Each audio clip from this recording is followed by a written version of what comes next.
আজ একটু বিকালে ঘুরতে গেছিলাম, তো ওখান থেকে খাবারটা নিয়ে চলে এলাম, স্ন্যাক্সটা আর কি। তো চিকেন চাউমিন ছেলে খেতে ভালোবাসে, ওর জন্য chicken chowmein, egg chicken chowmein নিয়ে এসেছি। আর হচ্ছে আমরা একটু ললিপপ নিয়ে এসেছি। তো চলুন দেখিয়ে নিই আপনাদেরকে। এটা চিকেন চাউমিন, আর ও একটা স্প্রাইট নিয়ে এসেছে।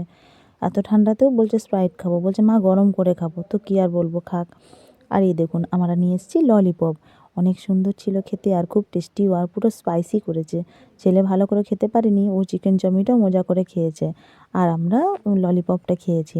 এই যে ওকে দিয়েছি একটু, বলছে খেতে ভালো লাগছে, বাট ওর একটু ঝাল লাগছে বুঝতে পেরেছি। তো যাই হোক, ও চাউমিনটা খাক আর আমরা হচ্ছে ললিপপগুলো খাই। তো সেই জন্য ওকে দিয়ে দিলাম একটু, ও একবারে এতটা খেতে পারবে না, তাই কমিয়ে দিলাম, আমরাও একটু করে নেব। আর আমি হচ্ছে ললিপপটা খেয়ে দেখলাম, কিন্তু টেস্টি ছিল অনেক খেতে, স্পাইসি হলেও।